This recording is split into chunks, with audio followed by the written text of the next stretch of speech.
ছাত্র জনতার আন্দোলনের মুখে পদত্যাগ করে দেশ ছেড়ে ভারতে আশ্রয় নিয়েছেন সাবেক প্রধানমন্ত্রী শেখ হাসিনা। তার বিরুদ্ধে হত্যা, গুম, গণহত্যা, নির্যাতনের অভিযোগে একাধিক মামলা দায়ের হয়েছে, যেখানে তার পুত্র সজীব ওয়াজেদ জয় ও কন্যা সাইমা ওয়াজেদ পুতুল সহ পরিবারের অন্য সদস্যদেরকেও আসামি করা হয়েছে। সাইমা ওয়াজেদ পুতুল জাতিসংঘের একটি গুরুত্বপূর্ণ সংস্থার আঞ্চলিক পরিচালকের পদে কর্মরত।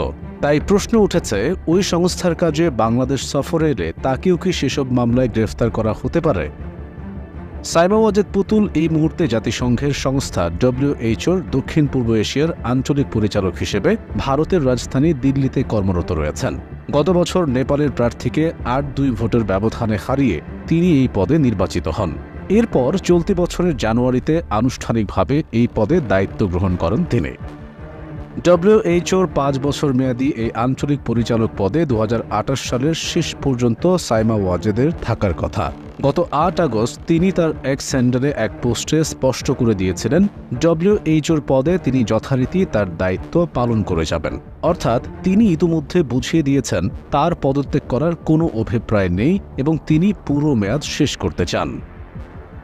সাইমা ওয়াজেদ বিশ্ব স্বাস্থ্য সংস্থার যে দক্ষিণ পূর্ব এশিয়া অঞ্চলের প্রধান, তার মধ্যে ভারত ও বাংলাদেশ সহ মোট ১১টি দেশ রয়েছে, আর রিজিওনাল ডিরেক্টরকে এই দেশগুলোতে নিয়মিতই সফর করতে হয়। সোজা কথায়, সাইমা ওয়াজেদকে যে দেশগুলো নিয়ে কাজ করতে হয়, বাংলাদেশ তার অন্যতম এবং দক্ষিণ পূর্ব এশিয়া অঞ্চলের WHO-র অতি গুরুত্বপূর্ণ একটি সদস্য।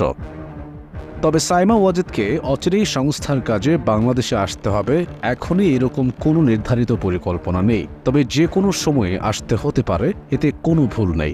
কিন্তু এখন যেহেতু সাইমা ওয়াজেদের বিরুদ্ধে বাংলাদেশে একাধিক মামলা দায়ের হয়েছে, তাকে যদি আগামী দিনে অফিসের কাজে সে দেশের মাটিতে পা রাখতে হয়, তখন কি বাংলাদেশ সরকার তার বিরুদ্ধে ব্যবস্থা নিতে পারে? জাতিসংঘ বা তার সহযোগী সংস্থায় কর্মরত ব্যক্তিদের সুরক্ষা নিশ্চিত করার জন্য একটি আন্তর্জাতিক কনভেনশন রয়েছে। বাংলাদেশ সহ সব সদস্য দেশ ওই সনদ পালন করতে অঙ্গীকারাবদ্ধ। ওই সনদের ৮ নম্বর আর্টিকেলে পরিষ্কার বলা হয়েছে, যদি না ওই দেশের সঙ্গে কোনো স্ট্যাটাস অফ ফোর্সেস এগ্রিমেন্ট থাকে, তাহলে জাতিসংঘ বা সহযোগী সংস্থার কোনো কর্মী কোনো দেশে গেলে কর্তব্যরত অবস্থায় যদি তাদের আটক করাও হয়, তাহলে তাদের পরিচয় শনাক্ত হওয়া মাত্র তাদের অবিলম্বে মুক্তি দিতে হবে এবং তাদের কোনো রকম জিজ্ঞাসাবাদ করাও যাবে না। ওই দেশ সঙ্গে সঙ্গে তাদের জাতিসংঘ বা উপযুক্ত কর্তৃপক্ষের হাতে তুলে দিতেও বাধ্য থাকবে।